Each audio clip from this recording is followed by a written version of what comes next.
¿Qué sentirías si no puedes morir, pero tampoco estás vivo? Si estuvieras en un limbo en el cual tu dolor y tu soledad fueran tu única compañía, ¿qué desearías en ese momento?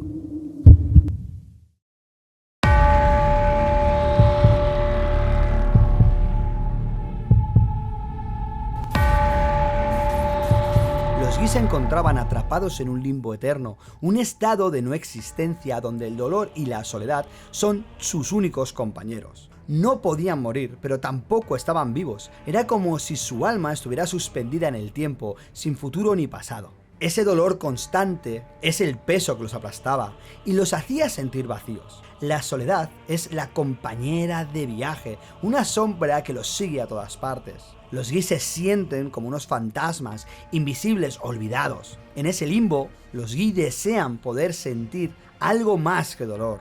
Quieren recordar que era la felicidad, la alegría o el amor. Pero todo lo que podían sentir, todo eso, se convertía en un peso que los aplastaba en su propia existencia suspendida. A veces, los Gi se preguntaban si alguien los recordaba, si alguien los había olvidado. ¿Alguien se preocupaba por su destino? La respuesta era siempre la misma: nadie. Estaban solos, completamente solos. Y en ese estado de desesperanza, los Gi deseaban poder escapar e encontrar una forma de liberarse de ese limbo, pero no sabían cómo, no sabían si era posible. Todo lo que sabían era que estaban atrapados y que el dolor y la soledad serían sus compañeros eternos. En este vídeo vamos a hablar de este sentimiento y hablaremos de la tribu Gi, esa tribu que ha sentido este pesar a lo largo de los años, debajo del Cañón Cosmos, siendo encerrados. En Final Fantasy VII tenían una historia muy limitada, pero en la trilogía del remake la han ampliado, le han dado un propósito y no solamente eso, sino que han hecho que sea una parte importante del nuevo lore, con la materia negra y la materia inmaculada al frente. Así que ponte cómodo, coge palomitas. Y si te gustan estos vídeos, no olvides darle a like, que no cuesta nada y ayuda muchísimo. Suscríbete si quieres más joyitas. Y oye, si quieres apoyar el canal de verdad, hazte miembro. Tienes acceso a contenido exclusivo, clips antes que nadie y alguna que otra sorpresa. Dicho esto, allí voy.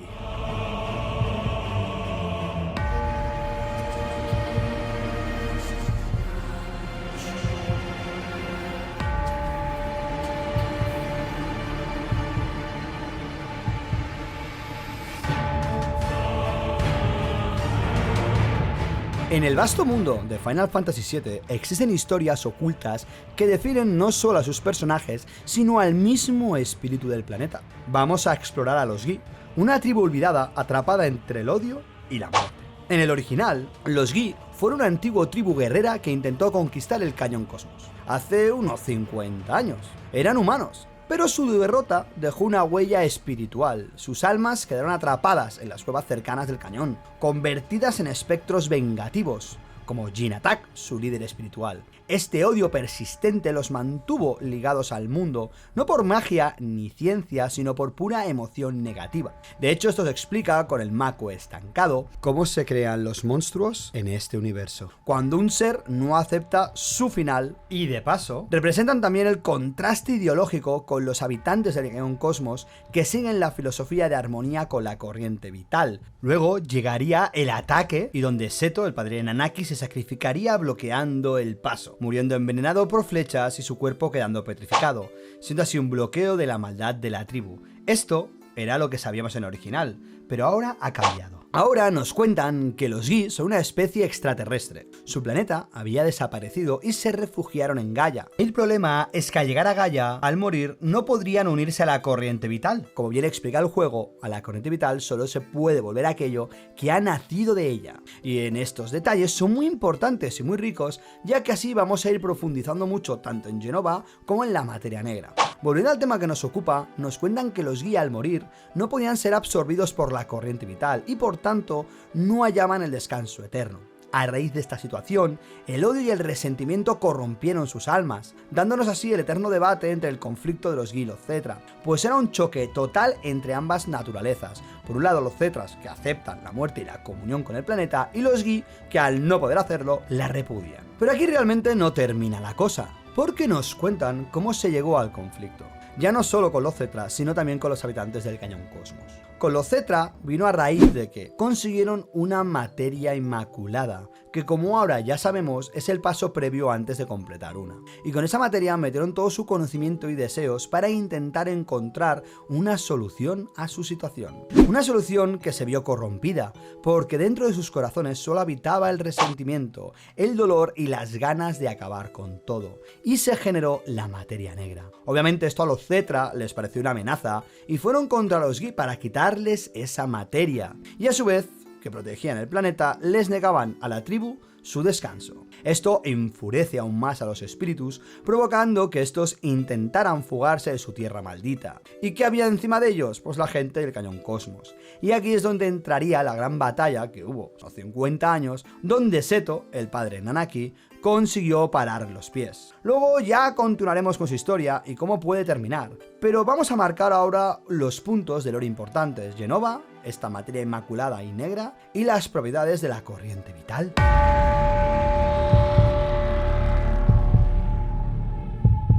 Quiero empezar hablando de la corriente vital. Aquí dejo un vídeo con todas las propiedades, pero vamos a coger en una en concreto para empezar no solamente a entender a los Gi, sino también a entender el universo del Final 7. Lo que es común en toda la compilation y en remake es que, como nos cuenta Buchenhagen, un ser que fallece y no acepta su destino se queda vagando, corrompiéndose y convirtiéndose en un monstruo. Eso se aplicaba a la tribu Gi original.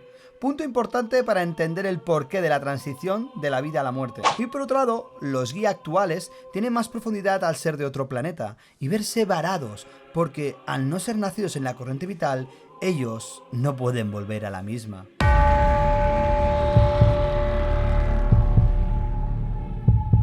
Hablemos de Jenova.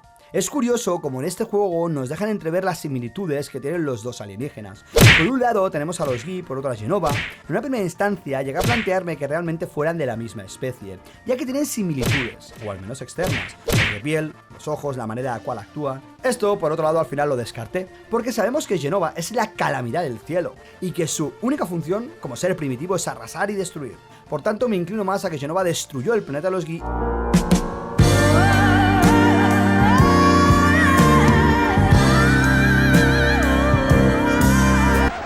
quizás copió alguno de los rasgos que tenía esta raza. Ya sabéis que Jenova actúa como un virus, siempre llega, se infiltra, corrompe, destruye, continúa. Hasta que ahora llegó a Gaia, fue vencida por los Cetras y se fosilizó. Y aquí es otro tema. Cuando Jenova es vencida, es fosilizada. Pero es que los Gi también. Lo primero que nos cuentan es que, como no pueden ser absorbidos por el planeta, son estatuas de roca, aquellas que recogen sus almas. Y es otra similitud con Jenova y una prueba de que el planeta no acepta alienígenas.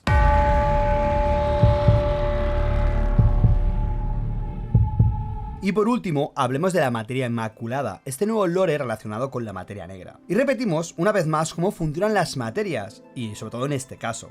Las materias no dejan de ser como unos teléfonos o códigos de barras que al leerlos o utilizarlos conectan directamente con la corriente vital para invocar criaturas o poderes místicos, lo que es la magia. Pero antes de meter ese recuerdo, necesitas obviamente un recipiente, y eso es la materia inmaculada. Los Gi consiguen una, y con sus recuerdos y resentimientos crean la aberración, la materia negra. Pero, ¿qué recuerdos podrían tener para crear un meteorito? Seguramente, como he dicho al principio, lo que les ocurrió en su planeta, una destrucción masiva, un fin inevitable. Eso se proyectó y de ahí nació la materia negra. Esto también encaja con la idea de que las materias más poderosas no son solo magia, son historia, emociones, recuerdos cristalizados, algo que se comenta en Crisis Core. Dejado esto de lado, es importante ver también o intuir por dónde puede ir el uso de la materia inmaculada que ahora posee Cloud. Yo tengo un vídeo con mi teoría personal, así que os lo dejo por aquí. Lo más importante de todo esto es tener en cuenta que si una materia usa algún tipo de poder es porque ya tiene un recuerdo, un conocimiento o algo ya ocurrido. El poder y la importancia de las memorias. El espectador inteligente me va a decir que si no son recuerdos de Gaia, no deberían poder crear un meteorito, si es un hecho externo al mismo. Y buen intento, sí señor, estás atento. Pero te recuerdo que Gaia ya ha vivido el impacto de un meteorito, y aunque no sea quizás tan grande, es factible que los Gi lo hagan aún más masivo distorsionando ese recuerdo que ya hay. De hecho, de eso van los ciclos.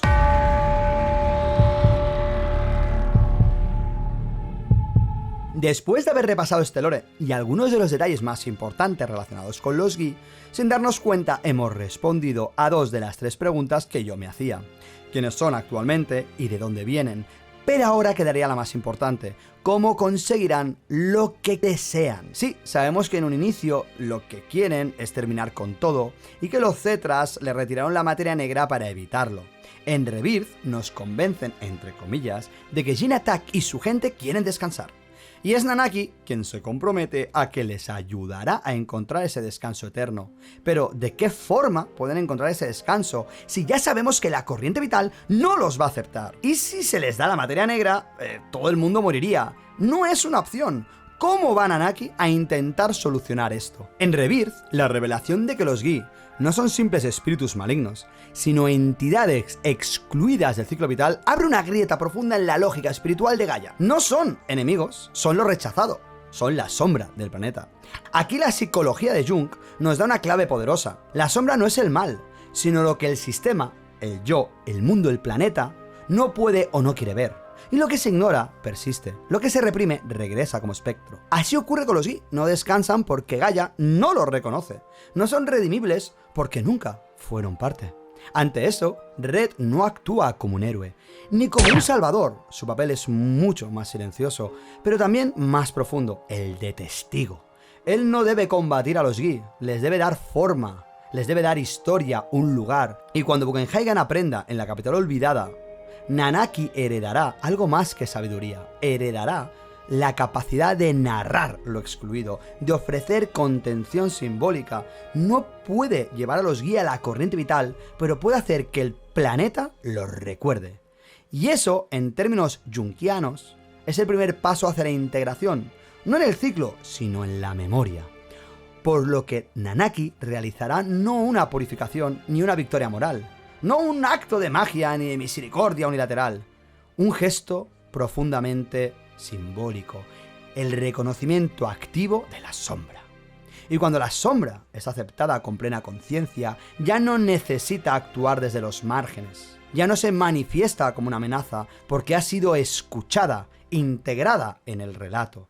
En ese sentido, los Gi no van a desaparecer al momento, pero tampoco seguirán existiendo como espectros. Al ser nombrados, narrados y reconocidos por un testigo vivo, su exclusión deja de operar.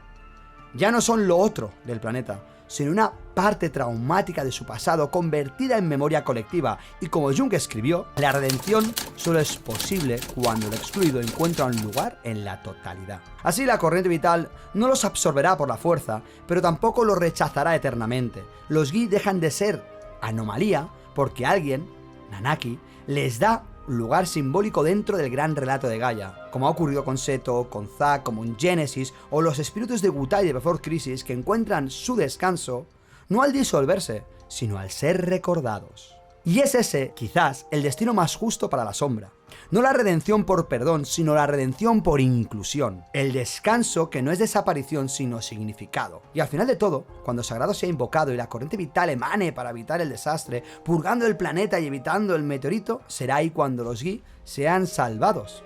Porque en un mundo donde la sombra siempre vuelve, lo más valiente no es destruirla, es mirarla de frente y hacerle sitio en el relato del mundo.